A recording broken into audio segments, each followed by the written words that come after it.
on this show, a guest shocked the table by arguing in part that slavery in America can't just be blamed on one race, and that museums put too much focus on the role of white people who participated in that terrible institution. And now tonight, that same argument is being pushed by the President of the United States. Donald Trump says that one of the reasons for his crackdown on Smithsonian museums is, quote, everything discussed is how bad slavery was. What we try to do on this program is create a platform for discussion and debate that reflects the very real differences that exist in this country. It's what echo chambers in our society fail to do, frankly. But on this topic, it's important to say objectively, slavery was indeed bad. It was evil, the nation's original sin. And it is impossible to understand the true history of this country without fully grappling with slavery's impact. Simply because of their birthplace and the color of their skin, the bodies and spirits of black men, women, and children were exploited for profit and power. They were forced onto ships, bound by shackles and collars that ripped off their skin. One older man described it as iron entering our souls. Some chose to jump into the waters infested with sharks rather than feel that iron.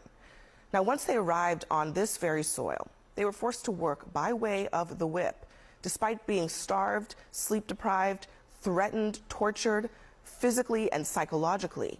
They were auctioned off, humiliated, fearful, and separated from their families and their children. Black women and girls were raped and sexually assaulted. Many were brutally murdered and mutilated.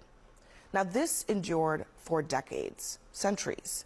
And even in the places where slavery was not legal, institutions from our banks to universities were built on enslaved labor in both the North and in the South. And for many of the white Americans who did not personally own slaves, they benefited from a caste system that concentrated wealth and political power in their hands. So, when we acknowledge the existence of black people who operated George Washington's Mount Vernon or the black hands that built the White House, we are acknowledging the existence, the perseverance, and the contributions of the souls that white supremacy sought to erase. Those people built families, they developed a culture, they were the keepers of the faith, cultivators of community.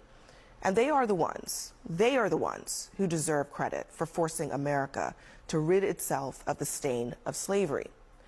Now, all of this information, these stories are from the Smithsonian's African American History Museum.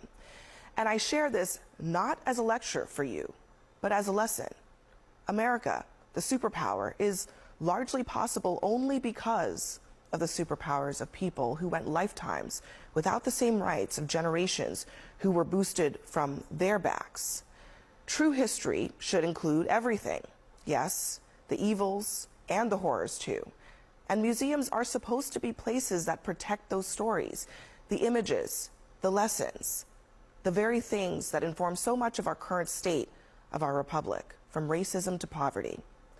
No matter how painful, or in the president's words, how horrible the lesson. Now, just listen to one formerly enslaved man describe what slavery is like in his own words. You know what I'd rather do? If I thought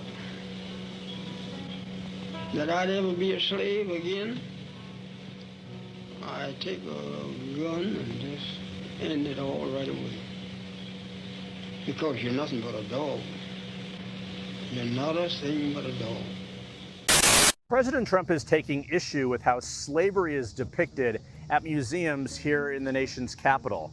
But it is a far different tone than he struck 8 years ago when he first came to the White House. It's a new, beautiful Smithsonian museum that serves as a shining example of African Americans' incredible contributions to our culture, our society, and our history. Now, that was back in February 2017, about 1 month after he came into office, when he spoke glowingly about the Smithsonian and its historic presentation of America's original sin. It also tells of the great struggle for freedom and equality that prevailed against the sins of slavery and the injustice of discrimination. I covered the first Trump administration, and I was thinking back to that visit this week when the president escalated his attack on the Smithsonian in a new post on Truth Social when he wrote this: "The Smithsonian is out of control, where everything discussed is how horrible our country is, how bad slavery was, and how unaccomplished the downtrodden have been.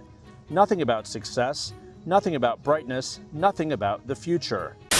The fact that we had our country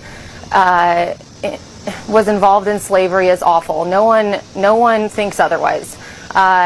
But what I saw when I was going through the museums personally was an overemphasis on slavery, and I think there should be more of an overemphasis on how far we've come since slavery.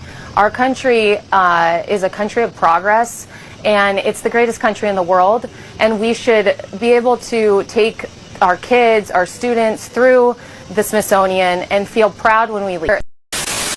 To the white people saying that the Black History Museum has an overemphasis on slavery, what part should they focus on instead? The part where Black people got restitution? Because that never happened. The part where Black people got reparations? Because that never happened. The part where Black people got their 40 acres and a mule? Because that never happened. The part where Black people had their civil rights protected right away? Because that never happened either. In fact, it took until 1965, and even then, those civil rights are slowly being stripped away case by case. If you don't like that a museum about Black history focuses on the countless ways that white people in power have stripped away basic humanity from Black people for 400 years, here is an idea. Stop suppressing basic humanity for Black people, pay restitution, pay reparations, protect civil rights, and dismantle the white supremacist infrastructure that sustains to this day from the legacy of slavery. You don't get to violently enforce 400 years of white supremacist policies, profit off of them, make generational wealth out of them, sustain power from them, and then look in the mirror and get offended by what you see.